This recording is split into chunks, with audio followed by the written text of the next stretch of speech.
और इस लाइव चर्चा का जो विषय है, क्या हनुमान जी बंदर थे? किसी महानुभाव ने ये प्रश्न किया और इस प्रश्न पर ही चर्चा करने के लिए कहा। किसी विषय पर चर्चा कीजिए, क्या हनुमान जी बंदर थे? क्या वा तो इस विषय को आज हम समझने का प्रयास करेंगे कि सुग्रीव, हनुमान ये कैसे बंदर थे कि इनका राज्य हुआ करता था। ये राजा हुआ करते थे, गदा लेकर युद्ध करते थे मनुष्यों की तरह। लेकिन आज के समय में हम जिनको बंदर कहते हैं, लंगूर बोलते हैं,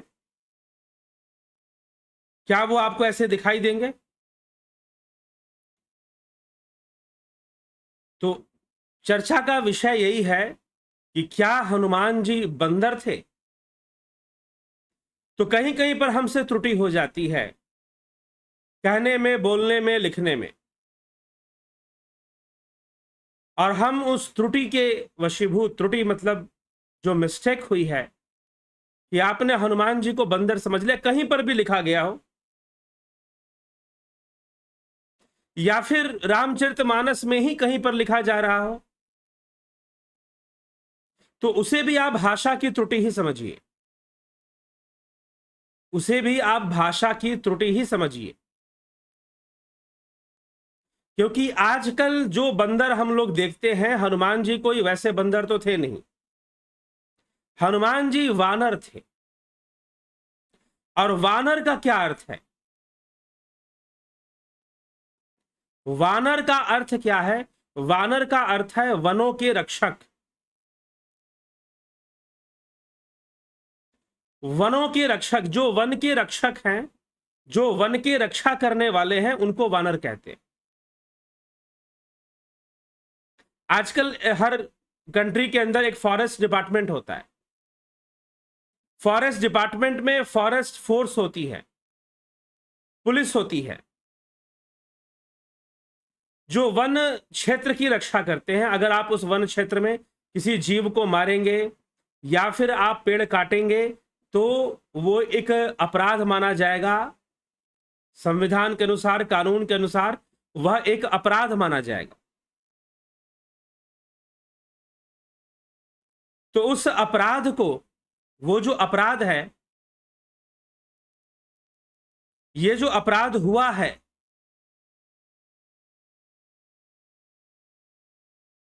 वन्य प्राणियों के प्रति हुआ है, वृक्षों के प्रति हुआ है, पर्यावरण के प्रति हुआ है। तो एक फॉरेस्ट फोर्स भी होती है, फॉरेस्ट पुलिस होती है।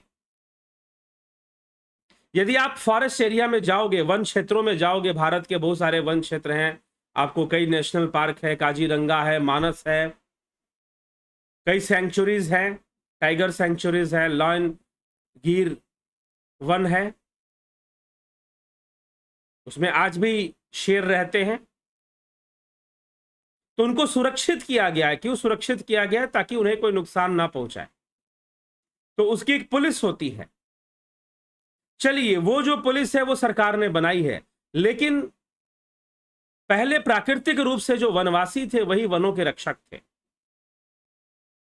जो वनवासी हुआ करते थे वही वनों के रक्षक हुआ करते थे। तो वनवासियों में अनेकों प्रकार के लोग थे,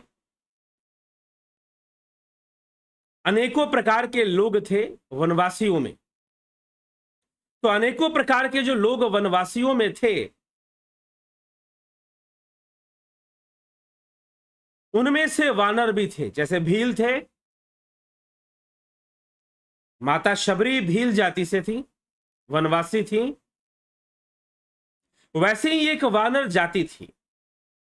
वानर अर्थात वनों के रक्षक, वन का इसलिए उनका नाम वानर, क्योंकि वाल्मीकि रामायण में भी वानर शब्द का प्रयोग है, बंदर शब्द का प्रयोग नहीं है। बंदर शब्द का प्रयोग वाल्मीकि रामायण में भी आपको नहीं मिलेगा, वानर शब्द का प्रयोग मिलेगा। तो वानर जाति थी जो वनों की रक्षक हुआ करती थी, वो वनों की रक्षा किया करते थे। तो हनुमान जी वानर थे, ना कि बंदर थे। यह आप अच्छे से स्पष्ट कर लीजिए कि हनुमान जी वानर थे, बंदर नहीं थे। तो हनुमान जी लेकिन अब एक बात आती है, हनुमान जी की पूंछ थी, वानर जैसा मुख था, शरीर पे बाल बहुत थे जैसे बंदरों के होते, जी नहीं, ऐसी कोई बात नहीं है। हां, चेहरा बंदरों के जैसा हो ना, आप वेस्ट इंडीज चले जाओ, वहां के लोग कैसे दिखाई देते हैं। तो पहले समय में इस बात का भी प्रमाण है कि इवोल्यूशन हुआ है, विकास हुआ है। तो ऐसी वनवासी जातियां थीं जिनका जो चेहरा है वो बंदरों से मिलता जुलता है, और आज भी ऐसे लोग हैं, ऐसी जातियां हैं। ऐसे आप कुछ द्वीपों में आप चले जाइए, अंडमान निकोबार के से और भारत के बीच में एक द्वीप है, मुझे पता नहीं, शायद सेंटिनल आइलैंड उसको बोलते हैं। वहां कोई नहीं जा सकता, वहां इंटरनेट नहीं चलता, वहां मोबाइल फोन नहीं चलता, कुछ नहीं, वहां कोई जा भी नहीं सकता है। लेकिन वहां वनवासी जाति आज भी रहते हैं, वहां जाओगे तो धनुष बाण लेके वो मार देते हैं, कोई जिंदा बच के नहीं आता जो वहां जाता है, ऐसा बोलते हैं। छोटा सा एक टापू है भारत और अंडमान निकोबार द्वीप समूह के बीच में।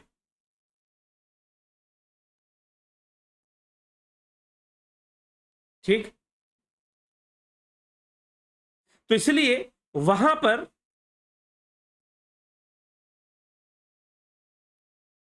जो वानर जातियां थीं, वानर जातियां, बंदर नहीं, वानर, तो वानर जो वनवासी के रक्षक, वनों के रक्षक थे, उनको वानर कहा जाता था। तो उन वानरों को भगवान राम ने उनकी रक्षा की, उनकी सहायता की और उनका सहयोग लिया। तो सहयोग लिया, वानरों का सहयोग लिया। तो वानर जातियां जो वनों के रक्षा, अब एक और बात कही जाती है कि पूंछ थे, तो क्या आदमी के पूंछ नहीं होते? हनुमान जी के पूंछ थे, तो प्रश्न ये उठता है कि भाई हनुमान जी अगर मनुष्य थे तो उनकी पूंछ कैसे हो गई? तो फिर ये प्रश्न उठता है, क्या मनुष्य की पूंछ नहीं होती है? क्या मनुष्य की पूंछ होती है या नहीं है?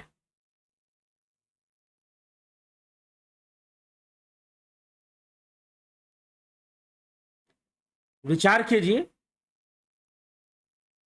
और सर्च कीजिए इस विषय में कि आदमी की पूंछ होती है या नहीं होती। दिखाई तो नहीं देती, आप देखो आप सबके पूंछ है या नहीं है।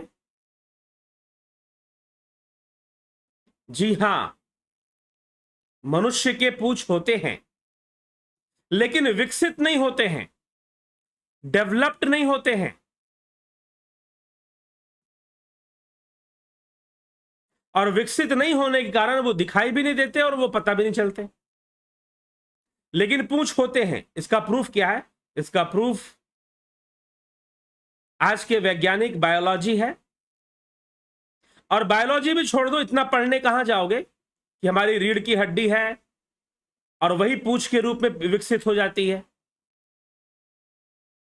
वही पूंछ के रूप में विकसित हो जाती है। तो अब आप जरा गूगल ही कर लो, गूगल कर लो और चेक करो कि मैन बॉर्न विथ टेल। आपको बहुत सारे फोटोग्राफ्स, बहुत सारे न्यूज मिल जाएंगे जहां पर ऐसे बच्चों का जन्म हुआ जिनकी पूंछ थी, वो पूंछ के साथ जन्म लिए वो। तो मनुष्य की भी पूंछ होती है, लेकिन वो डेवलप्ड नहीं होती, वो गुप्त रूप में रह जाती है, सूक्ष्म रूप में रह जाती है, वो विकसित नहीं होती है। लेकिन पूंछ, ये कहना कि जानवरों के ही पूंछ होते हैं, आदमी के पूंछ नहीं होते, ऐसी बात नहीं। पूंछ आदमी के भी होते हैं, लेकिन वो विकसित नहीं होते। और आप सर्च कर सकते हैं इस विषय को, जब आप सर्च करेंगे तो आपको ऐसे बहुत सारे न्यूज मिलेंगे जहां पर ऐसे बच्चों का जन्म हुआ जो पूंछ के साथ पैदा हुए, और आज भी होते हैं। आज भी ऐसे बच्चे जन्म लेते हैं जो पूंछ के साथ, टेल के साथ। आप खुद इस चीज की जानकारी प्राप्त कर सकते हैं। इसके लिए कोई बहुत बड़ी बात नहीं है कि मिलेगा नहीं, बहुत आसानी से मिल जाएगा। आप ऐसे न्यूज के सर्च कीजिए, आप गूगल पे ही सर्च कर लीजिए ऐसी खबरों को कि क्या किसी बच्चे का जन्म पूंछ के साथ हुआ है, पता कीजिए, आपको मिल जाएंगे। एक नहीं, अनेकों फोटोग्राफ मिल जाएंगे, अनेकों न्यूज मिल जाएंगे, अनेकों हॉस्पिटल के न्यूज मिल जाएंगे जहां पर यह बताया गया कि हां, बच्चे ने जो जन्म लिया वो पूंछ के साथ जन्म लिया। अनेकों आपको न्यूज मिलेंगे ऐसे, एक नहीं अनेकों।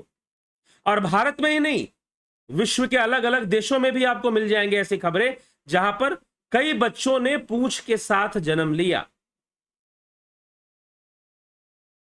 कई बच्चों ने पूंछ के साथ जन्म लिया, वो पूंछ के साथ पैदा हुए।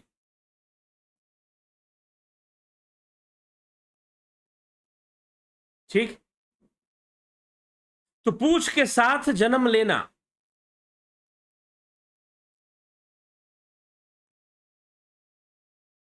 यह मनुष्य में पाया जाता है। तो इसका मतलब यह है कि मनुष्य के पूंछ तो होते हैं लेकिन वो डेवलप नहीं होते, वो विकसित नहीं होते। और पीछे जो मनुष्य का जो विकास हुआ है, अनेकों जो है नाम दिए जाते हैं, Homo sapiens, Homo sapiens sapiens करके भी आजकल के मानव को कहा जाता है। और उससे पीछे के कई मानव हुए। अगर आप इवोल्यूशनरी थ्योरी को पढ़ते हैं, चार्ल्स डार्विन को पढ़ते हैं, आप डार्विन को अगर आप पढ़ते हैं तो उसमें आपको इवोल्यूशन बताया गया है और कई पीढ़ियां बताई गई हैं कि मनुष्य कैसे कैसे विकसित हुआ है। तो निश्चय ही रामायण जो है लाखों वर्ष पुरानी गाथा है, यह आज की गाथा नहीं है। ये 1,00,000 वर्ष पुरानी तो जरूर मानी जाती है। तो इसकी संभावना से हम नकार नहीं सकते, इसकी संभावना से हम नकार नहीं सकते कि ऐसे लोग नहीं रहे होते होंगे, ऐसे मनुष्य पहले होते थे। अगर आप डार्विन की थ्योरी में जाएंगे तो आपको होमो सैपियंस हुए, होमो सैपियंस सैपियंस से पहले होमो सैपियंस थे, और होमो सैपियंस से पहले और भी कुछ जातियां थी, नाम मुझे पूरी तरह से याद नहीं आ रहा, जो कि विकास के क्रम में थे।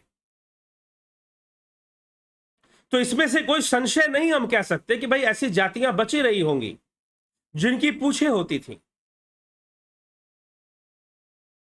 जिनकी पूंछें होती थी, वो पूंछ वाले होते थे, लेकिन वो मनुष्य होते थे। इसलिए हनुमान जी मनुष्य थे, हनुमान जी कोई बंदर नहीं थे। विद्यावान गुणी अति चातुर, राम काज करिबे को आतुर। इतना विवेक कैसे? अब हनुमान जी वेश बदल कर जाते हैं राम जी से मिलने के लिए, भला एक बंदर के अंदर ऐसी सिद्धि कहां से आएगी कि वो वेश बदल ले? हनुमान जी योगी थे, सिद्ध योगी। इसीलिए हनुमान जी के लिए यह कहना कि वो बंदर थे और ये गलत है, ये तो अनसाइंटिफिक हमको लगता है। बड़े आए साइंटिफिक बनने। लोग आजकल थोड़ा सा अंग्रेजी बोल लेते हैं तो उनको लगता है कि हम साइंटिफिक हो गए, थोड़ा सा लॉजिक देना सीख लेते हैं तो लगता है कि वो साइंटिफिक हो गए।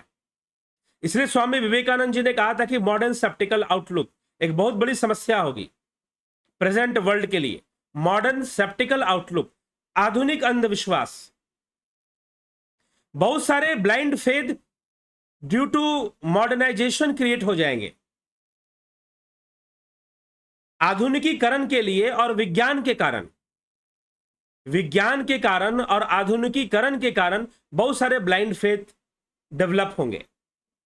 एक सिंपल सा ब्लाइंड फेथ मैं आपको बताता हूं कि चम्मच से खाना ज्यादा हाइजीनिक है या हाथ से खाना?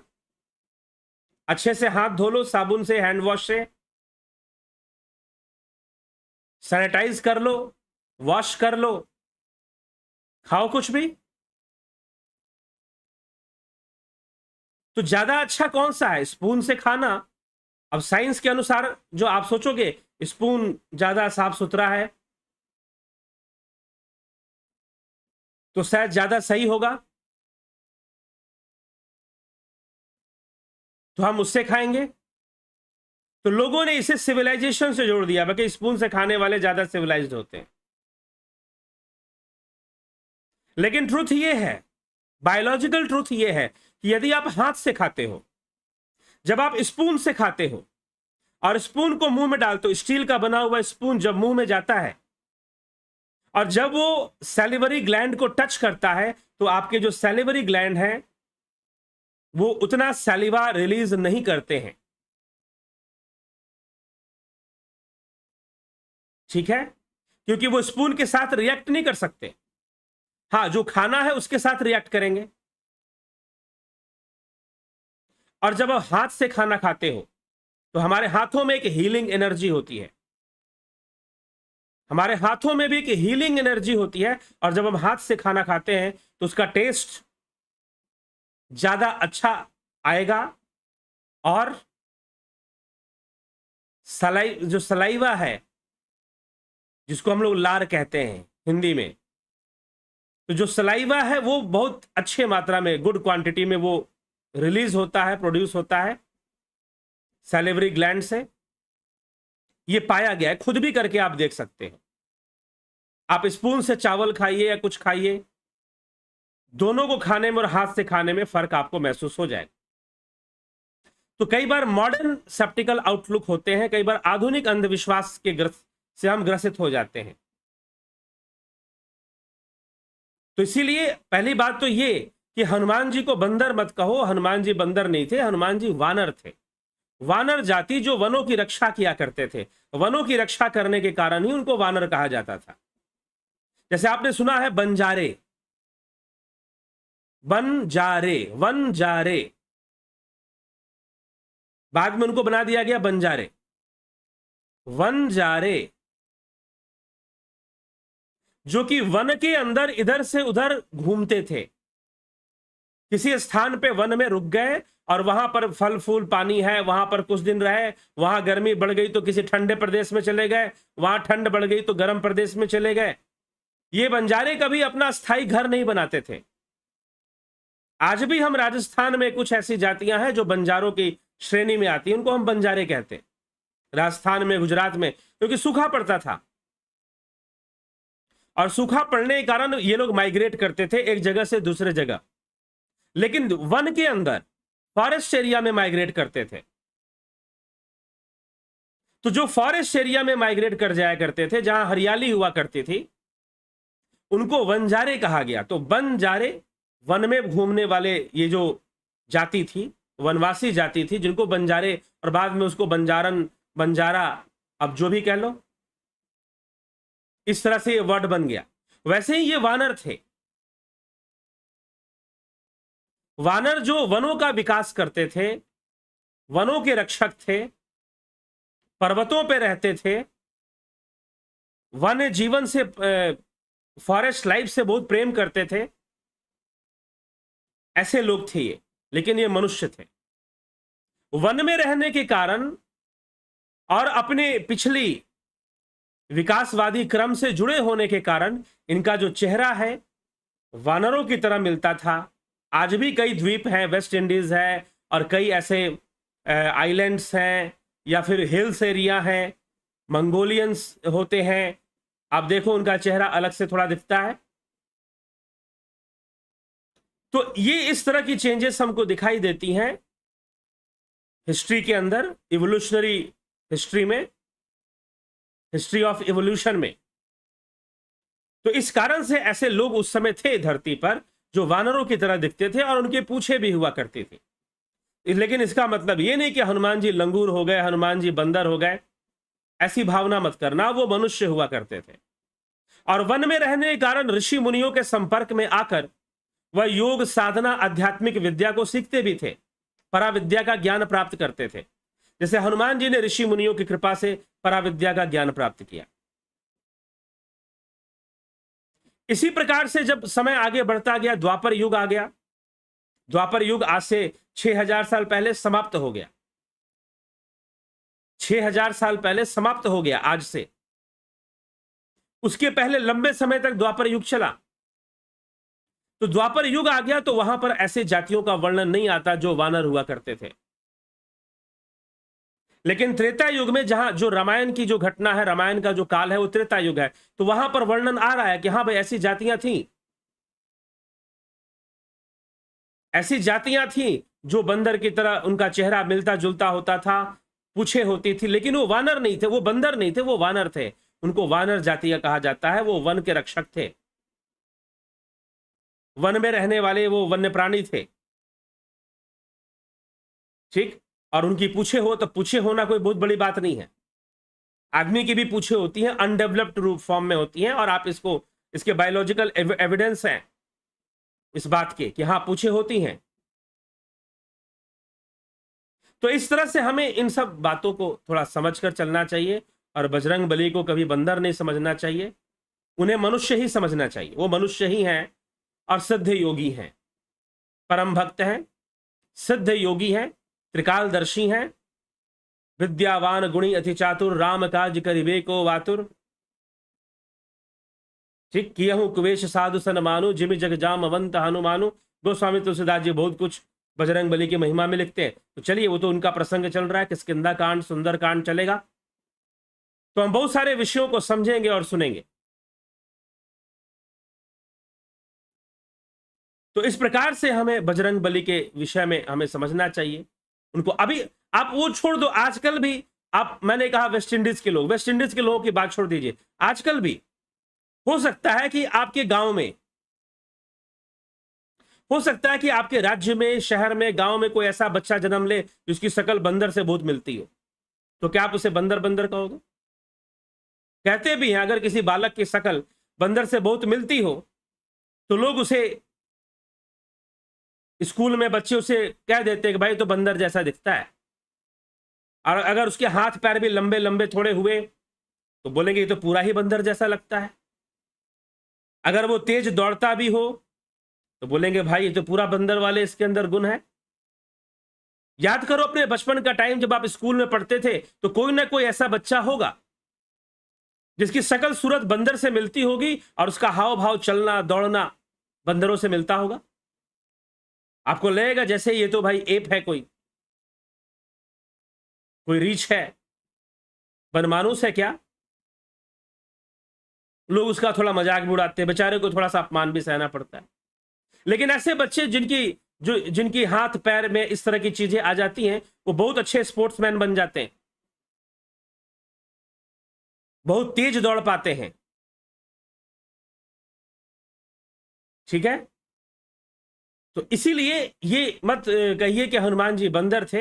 हाँ, अब जो है वानर जाति के थे जो वन में रहते थे और वनों के रक्षक थे, वनों के रक्षक थे और वन में रहते थे, वनों की रक्षा करते थे, इस तरह से अपना जीवन यापन करते थे और वही उनसे मिले।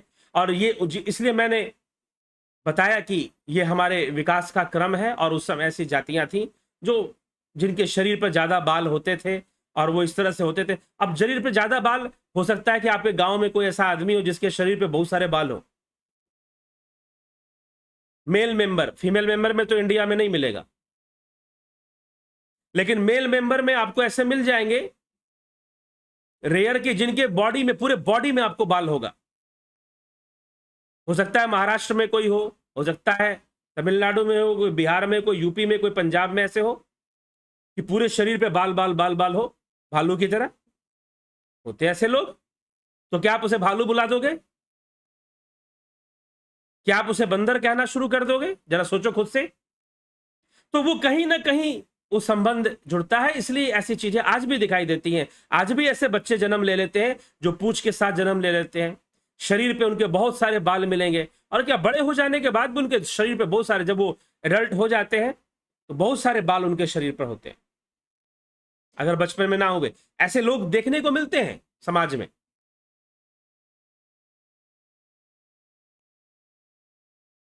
ठीक। तो ये चीज है। तो हनुमान जी हुए, जामवंत जी हुए, वो इसी प्रकार के लोग थे। इनकी जो शक्ल थी, बहुत अधिक शरीर पे बाल होने के कारण उन्हें रीछ की तरह समझा गया, भालू की तरह समझा गया। लेकिन हनुमान जी मनुष्य थे और जामवंत जी भी मनुष्य थे। लेकिन शरीर में ऐसे गुण आए जो दूसरे पशुओं से मिलते थे, और वैसे पशुओं से जिसके विकास क्रम में मनुष्य का विकास हुआ है, इवॉल्व हुआ है जो मनुष्य, ऐसे माना जाता है। तो इवॉल्व हो भी चुका था, लेकिन फिर भी पूरी तरह से इवॉल्व होने के बाद भी कुछ जातियां ऐसी बच गई थी जो बंदरों की तरह दिखती थी, थोड़ी बहुत शक्ल उनकी बंदरों की तरह थोड़ी मिलती जुलती थी, शरीर पे बाल होते थे, पूंछ होती थी, लेकिन वो मनुष्य ही हुआ करते थे और वो तपस्या करते थे, साधना करते थे, योग करते थे, अपने आप को विकसित करते थे, इवॉल्व करते थे। योग भी तो एक इवोल्यूशन है। जब आप साधना करते हैं तो आप इवॉल्व करते हैं सुपर कॉन्शियसनेस की ओर।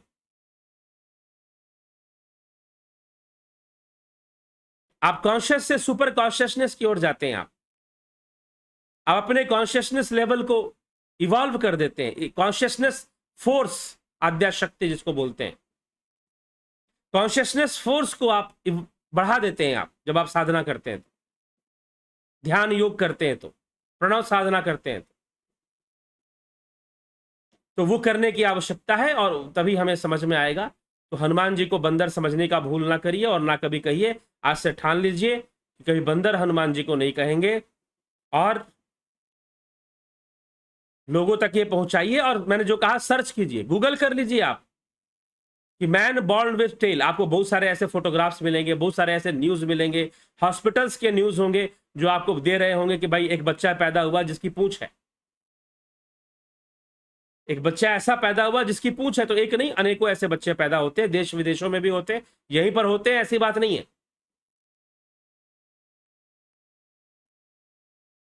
ठीक है, तो इस बात को समझना है और लोगों को यह समझाना है कि हनुमान जी कोई बंदर नहीं थे। और ये वीडियो को फैलाना है। लाइक कमेंट जरूर कीजिए, क्योंकि आपके लाइक और कमेंट करने से रिकमेंडेशन बढ़ता है और लोगों तक पहुंचता है। तो जरूर ज्यादा से ज्यादा वीडियो पर आप जय श्री राम लिखकर कमेंट जरूर किया करिए। लाइव में भी आप करिए और लाइव खत्म हो जाएगा तो नीचे जो कमेंट सेक्शन आपको मिलता है उसमें भी आप कमेंट करके जय श्री राम या ओम तत्सत जो भी आप लिखना चाहें उसको जरूर आप लिखिए। तो कोशिश कीजिए, इस तरह से भी आप एक धर्म का कार्य ही करते हैं कि आप चैनल को आगे बढ़ाने में एक सहयोग करते हैं। तो कमेंट कर कर और कमेंट देकर, लाइक करके वीडियो को आप रिकमेंडेशन ही बढ़ाते हैं। तो इसलिए जरूर, ताकि लोगों का ज्ञान, सनातन धर्म का प्रचार बढ़े, लोगों का ज्ञान बढ़े, इस उद्देश्य से आपको मैं कह रहा हूं कि जरूर कमेंट किया करें, लाइक किया करें। ठीक है, चलिए आगे बढ़ते हैं। और ध्यान योग का कोर्स शुरू हो जाएगा 14 अप्रैल से। आप ज्वाइन करना चाहते हैं, जरूर लाभ उठाइए ज्वाइन करके। संपर्क कीजिए अगर ज्वाइन करना चाहते हैं। तो कैसे आप ज्वाइन करेंगे उसकी जानकारी हेतु आपको बता दिया जाएगा। ठीक है, तो चलिए अभी जो है विराम की ओर चलेंगे। आप एक कमेंट्स देखेंगे कि आपने कमेंट्स में क्या लिखा है और उसके बाद विराम देंगे इस कार्यक्रम को।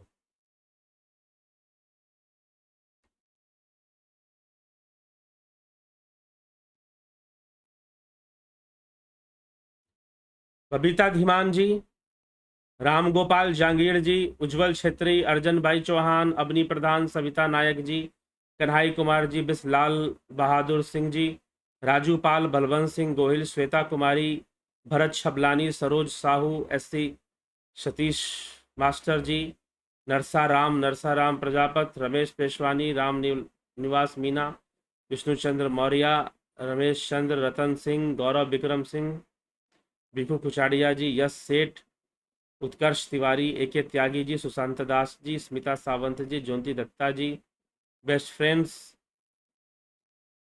मनीष जैन,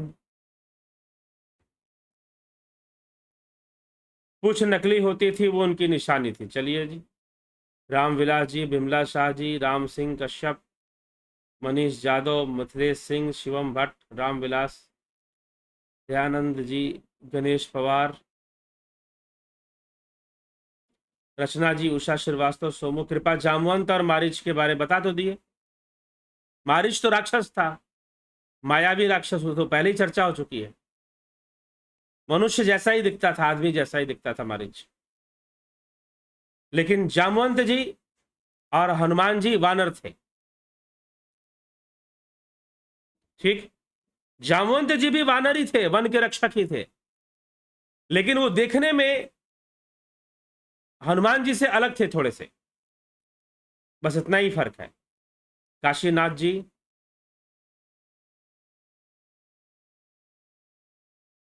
क्या जाति, वेश और रहने वाले वातावरण के आधार पर हुआ करते थे? जी हाँ, आज भी होते हैं, आज भी होते हैं। आप देखो जो पहाड़ में जो लोग रहते हैं, हिल एरिया में जो लोग रहते हैं, उनके चेहरे, आपको उत्तराखंड चले जाओ, अरुणाचल प्रदेश चले जाओ,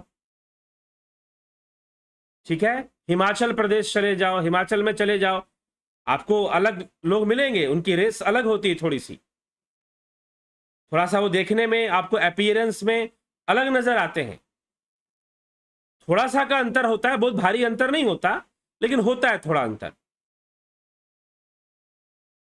ठीक है। नेपाल चले जाओ, हाँ ये भी हो सकता है कि बिल्कुल कोई नेपाली व्यक्ति या कोई गढ़वाली व्यक्ति या कुमाऊं के रहने वाले जो लोग हैं, हो सकता है कि बिल्कुल जो आपको मैदानी क्षेत्र में रहने वाले लोग हैं, जो कि उत्तर प्रदेश, मध्य प्रदेश, बिहार, इन सब क्षेत्रों में जो रहते हैं, उनसे मिलते हो, बिल्कुल वैसा ही दिखते हो, लेकिन फिर भी ज्यादातर लोगों में आपको अलग नजर आएगा कि हाँ थोड़े से अलग दिखते हैं। तो बिल्कुल वातावरण का प्रभाव पड़ता है। वन प्रदेश में रहते थे ये लोग, जंगली क्षेत्र में, तो उसका प्रभाव भी पड़ता था।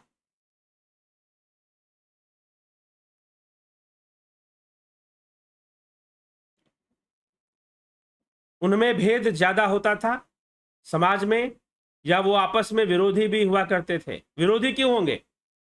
कोई विरोधी विरोधी नहीं होते थे वो लोग। और विरोध तो भेद करने में है ना, भेद करो तो ये 5 उंगलियां भी अलग अलग है। अगर भेद करोगे तो ये 5 उंगलियां भी अलग अलग हैं, लेकिन है तो उंगली ना, उनकी जाति है, उंगली ही है, लेकिन देखने में अलग अलग है, पांचों के पांचों। तो थोड़ा थोड़ा भेद तो आदमी से आदमी में भी आ जाता है। तो वातावरण बदलने के कारण, एनवायरमेंटल चेंजेस के कारण व्यक्ति के लुक में भी चेंजेस आते हैं। कैसे माहौल में रहता है, शहर में रहता है, गांव में रहता है, जंगल में रहता है, पहाड़ पे रहता है, नदी किनारे रहता है, मरुस्थल में रहता है।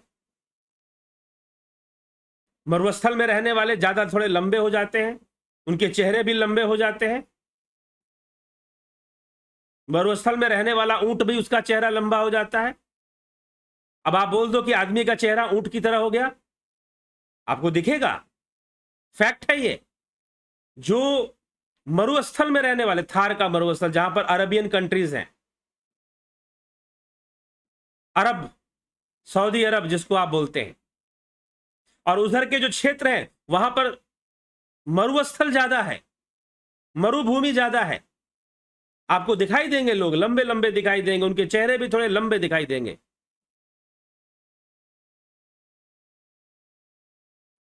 ठीक है।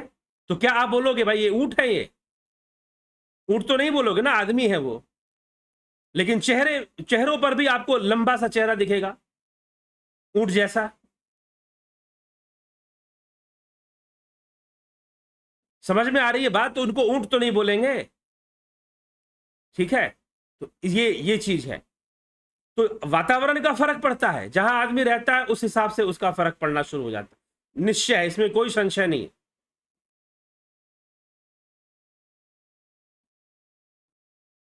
विष्णु द्विवेदी जी, कमलेश खैरनर जी, पुतुल सिन्हा जी, विक्रम सिंह जी, विष्णु शर्मा। सूर्य को निगलना क्या है और कैसे है? सूर्य गोला ही सूर्य भगवान है या अलग है? वही है, वही है, वही है। बस सूर्य का जो गोला आप देख रहे हैं वो आप बाहर से चरम चक्षुओं से देख रहे हैं, लेकिन सूर्य का ही साम्राज्य है सूक्ष्म रूप में भी।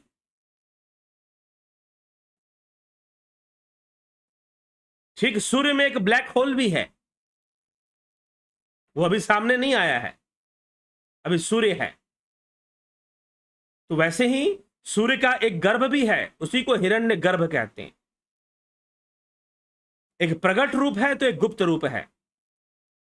भावनात्मक रूप से उसे हम भगवान कहते हैं, देवता कहते हैं, सूर्य देव हैं, अर्क देव बोलते हैं उनको, भानु बोलते हैं, भास्कर बोलते हैं, रवि बोलते हैं। तो ये सूर्य वही है। अब हनुमान जी ने सूर्य को निगल लिया भाई, क्या कर लिया, निगल लिया। मतलब जो सूर्य की मिस्ट्री थी, कंप्लीट साइंस जो है, फिजिकल साइंस जो है, वो सन पे डिपेंड करता है। ग्रेविटेशनल फोर्स है, जितनी भी फोर्सेस अर्थ के ऊपर काम कर रही है ड्यू टू सन काम कर रही है, सोलर एनर्जी से काम कर रही है सारी फोर्सेस। तो कहीं ना कहीं उसमें सन का भाग है, सन उसका कारण बन जाता है। तो इसलिए कहा जाता है sun is the ultimate source of energy on earth. पृथ्वी पर सूर्य अल्टीमेट सोर्स ऑफ एनर्जी है, हमारा देवता है, वो हमें देता है, जीवन दाता वही है। हम श्वास ले रहे हैं, छोड़ रहे हैं, ये सूर्य के कारण कर पा रहे हैं। हम संसार को देख पा रहे हैं, सूर्य के कारण देख पा रहे हैं। हम मनुष्य शरीर में जीवित हैं, सूर्य के कारण जीवित हैं। इसलिए पंच देवों में प्रथम देवता है सूर्य। ठीक, इसलिए सूर्य को नारायण भी कहा गया है, भगवान भी कहा गया है, देवता भी कहा गया है। तो इस तरह से इसको समझना चाहिए, परम यशस्वी है वो। इसीलिए अब सूर्य को निगल लिया, सूर्य को निगल लिया, इसका मतलब क्या है, सूर्य का संपूर्ण रहस्य जान लिया। यही कारण था कि हनुमान जी कोई भी वेश धारण कर लेते थे। ये सूर्य विज्ञान है, प्रकाश विज्ञान है ये। तो सूर्य के संपूर्ण रहस्य को, संपूर्ण ज्ञान को हनुमान जी ने जान लिया, इसलिए कहा गया सूर्य निगल लिया। पूरी किताब ही चाट ली, पूरा किताब पढ़ गया तो किताब चाट ली। सूर्य के सारे रहस्य जो सूर्य ने छुपा के रखे हैं, जो प्रकट रूप में नहीं दिखाई देते, उन सारे रहस्यों को बजरंग बली ने जान लिया। सूर्य को निगल लिया, कोई अपने ध्यान शक्ति से, अपने योग बल से सूर्य को निगला, मतलब सूर्य के सारे रहस्य उन्होंने जान लिए। अगस्त मुनि ने समुद्र पी लिया था, समुद्र के बारे में, समुद्र पर उनका पूरा कंट्रोल आ गया था। कण कण के बारे में वो जानते थे, समुद्र के अंदर हर कोने के बारे में जानते थे, कहां पर क्या है, कहां नाग लोक है, कहां पाताल लोक है, सब जानते थे अगस्त मुनि। तो संपूर्ण समुद्र का ज्ञान उनके पास था, समुद्र पे उनका नियंत्रण था। वैसे ही हनुमान जी ने सूर्य को निगल लिया, मतलब हनुमान जी ने संपूर्ण सूर्य ज्ञान को प्राप्त कर लिया। सूर्य से संबंधित सारे रहस्यों को जानने वाले थे, सिद्ध पुरुष थे, योग सिद्ध थे, योग ऐश्वर्यपूर्ण थे, ऐश्वर्यपूर्ण थे, इसीलिए भगवान थे। ऐश्वर्य एक भग है, और जो भगों से संपन्न वो भगवान।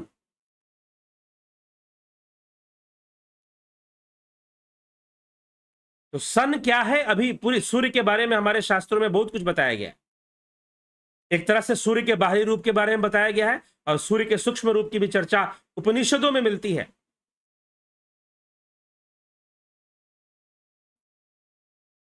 उपनिषदों में मिलती है, ठीक, ये समझना चाहिए। कुंती पुत्र कर्ण सूर्य के पुत्र हैं, तो सूर्य मानव आकृति में है क्या, कुंती पुत्र कर्ण सूर्य, ये तो कल भी मैंने चर्चा की थी, कल या परसों इस विषय पर चर्चा हो चुकी कि दुर्वासा ऋषि के कबंध, कबंध की जो चर्चा हुई थी, राक्षस कबंध को दुर्वासा ऋषि ने श्राप दिया था। तो दुर्वासा ऋषि ने अपने तपोबल से कुंती को वरदान दिया था कि तू किसी भी देवता के अंश से अपने पुत्र को जन्म दे सकती है। अंश से कहने का मतलब उसके बल से, उसके तत्व का प्रयोग करके। ये कुंती के अंदर बिना पुरुष संसर्ग के संतान उत्पत्ति की क्षमता थी, बिना पुरुष संपर्क के, बिना विवाह किए, बिना प्रणय किए, बिना प्रणय किए, बिना संसर्ग के उसे, उसके अंदर क्षमता थी पुत्र को जन्म देने की। इसलिए कुंती ने सूर्य देव के शक्ति से, सूर्य की शक्ति हो, चंद्रमा की शक्ति हो, इंद्र की शक्ति हो, वायुदेव की शक्ति हो, अग्निदेव की शक्ति हो, जिस भी शक्ति को यूज कर कर, प्रयोग में लाकर, उस तत्व को प्रदान कर कर वो संतान उत्पत्ति खुद से कर सकती थी। संतान उत्पत्ति खुद से कर सकती थी वो, और यही कुंती ने किया था। कुंती को ये सिद्धि प्राप्त थी अपनी इच्छा से संतान की उत्पत्ति करने के लिए। अब आप कहोगे भाई ऐसा कैसे हो सकता है, ये तो मजाक लगता है। मजाक कैसे लगता है भाई? क्लोनिंग आपको मजाक लगता है कि साइंस लगता है? बताइए। किसी भी कोशिका से आप जैसा व्यक्ति पैदा हो सकता है। राजा जनक कैसे पैदा हुए थे? मिथिल जनक, राजा मिथिल जनक राजा निमि के मस्तक के मंथन से हुए थे। राजा निमि के मस्तक के मंथन से मिथिल जनक का जन्म हुआ था। तो और वहां से जनक का पद चलता है, पदवी चलती है राजा जनक की मिथिला में, और इसी से मिथिला नाम पड़ता है राज्य का। मिथिल मतलब मंथन किया गया था, इसलिए मिथिल हुए। तो कुंती ऐसा कर सकती थी? नहीं कर सकती थी। क्यों नहीं कर सकती भाई? टेस्ट ट्यूब बेबी हो सकती है क्या? सरोगेट मदर जो होती है वो हो सकती है क्या? भाड़े की मां जिसको बोलते हैं, वो हो सकती है क्या? दूसरे के बच्चे को अपने गर्भ में वो पालना दे? जब सरोगेट मदर हो सकती है तो कुंती क्यों नहीं हो सकती है? और वो किसी तत्व की वृद्धि करके योग बल से सूर्य का ध्यान करके गर्भ धारण करे, तो ये क्षमता थी कुंती की। उसे संतान उत्पत्ति के लिए विवाह करना उसके लिए आवश्यक नहीं था, लेकिन फिर भी विवाह उपरांत उसने उसी तरीके से, लेकिन विवाह हो चुका था तो समाज उस बात को स्वीकार करता था। तो विवाह के बाद भी कुंती ने जो बच्चे जन्म दिए वो कहां से दिए? सब देव तत्व के योग से दिए, दैवीय तत्वों के योग से। दैवीय तत्व मतलब सूर्य का तत्व, वायु का तत्व, इंद्र का तत्व, उससे अर्जुन का जन्म हुआ। वायु तत्व से भीम का जन्म हुआ, तब भी दिए। लेकिन मनुष्य, अब यहां पर ये लोग आ जाएंगे तर्क देने का, ऐसा कैसे हो सकता है, तो वैसा कैसे हो सकता है, सरोगेट मदर कहां से आ जाएगी, टेस्ट ट्यूब बेबी कहां से आ जाएगा, फिर वो भी तो संभव नहीं है। अरे आपका एक सेल, आपकी बॉडी का जो एक सेल है ना, उसी से एक बच्चा हो सकता है और एक नया नवीन जीवन शुरू हो सकता है। और क्या होता नहीं है क्या? बहुत सारे ऐसे सूक्ष्म जीवी हैं जिनका बॉडी पार्ट से ही एक पार्ट कट जाएगा और वो एक नया जीव बन जाएगा। ऐसे बहुत सारे जीव हैं, बहुत सारे पौधे हैं, आप उनको काटो और जमीन में लगा दो, उनके पत्ता काट लो, बीज लगाने की जरूरत नहीं। आप गुलाब का आप डंडी काट लीजिए और उसे जमीन में लगा दीजिए, एक नया गुलाब का पौधा हो गया। पेड़ पौधों में भी ऐसे जीव हैं। अब पेड़ पौधे क्या प्रणय नहीं करते? क्या पेड़ पौधों में मेल फीमेल नहीं होते? होते हैं जी, उनमें भी मेल फीमेल होते हैं। बॉटनी पढ़िए जाकर थोड़ा सा, पेड़ पौधों में भी मेल फीमेल होते हैं। ठीक है, अब ज्यादा बॉटनी नहीं पढ़ाऊंगा, यहां पर दिक्कत हो जाएगी। फिर एक ही वृक्ष के अंदर मेल फीमेल हो सकते हैं, उभयलिंगी भी हो सकते हैं। तो पेड़ पौधों की तरह ऐसे कई जीव भी होते हैं जिनका अगर कोई एक पार्ट कट जाए तो वो एक दूसरा जीव बन जाएगा। ठीक है, तो ऐसा मत सोचिएगा कि संतान की उत्पत्ति के मात्र, हां विज्ञान खोज कर ले या तपोबल से ऋषि मुनि ऐसा करते थे, तपोबल से ऋषि मुनि ऐसा कर लेते थे कि वो तत्वों से संतान की उत्पत्ति। और महर्षि पतंजलि ने योग सूत्र में योग बल की महिमा लिखी है, तो लिखते हैं योग विभूति में, विभूति पाद में, कि विभूति संपन्न जो योगी हो जाते हैं वो कर सकते हैं, बहुत कुछ कर सकते हैं। ठीक है, तो इस विषय को ऐसे समझना है और जानना है। चलिए आगे बढ़े।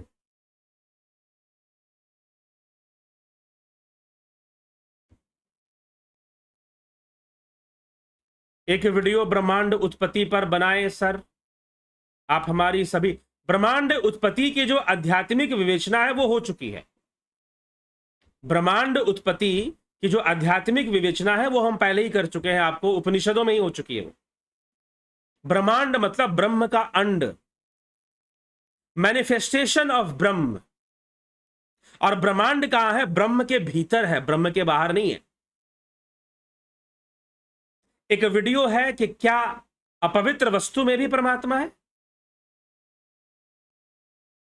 और आगे भी हम इस विषय पर आगे भी वीडियो लाएंगे, क्योंकि ये सब ऐसे विषय है जिनकी चर्चा होती रहनी चाहिए, रिपीटेडली हो तो और अच्छी बात है। कुछ विषयों की चर्चा। तो ब्रह्मांड मतलब ब्रह्म का अंड, ब्रह्म के गर्भ में ब्रह्मांड है।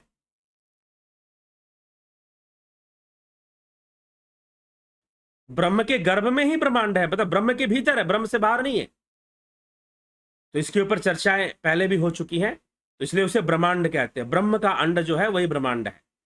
तो ब्रह्मांड उत्पत्ति आध्यात्मिक विवेचना उसकी हो चुकी है। सांख्य दर्शन भी आप पढ़ते हैं, विवर्तवाद भी पढ़ते हैं, विकासवाद, उसमें ब्रह्मांड रचना के बारे में बताया हुआ है। बाकी जब आप फिजिकल साइंस की बात करेंगे, फिजिक्स की बात करेंगे, तो बिग बैंग थ्योरी मिलेगी आपको। तो बिग बैंग थ्योरी जैसी चर्चा हमारे शास्त्रों में भी आती है, जैसे विराट की चर्चा आती है, विराट ब्रह्म की चर्चा आती है कि वो था और उसमें विस्फोट हुआ और वो अनेक भागों में बंटने लगा, अनेक ग्रह उत्पन्न होने लगे। पहले एक अंड के रूप में था, उस अंड में विस्फोट हुआ। ऐसी बातें हमारे शास्त्रों में हैं। तो बिग बैंग थ्योरी जो है वो आप अगर पुराणों की कथा पढ़ोगे तो उसमें भी आपको मिल जाएगी, इस तरह से मिलती जुलती घटना।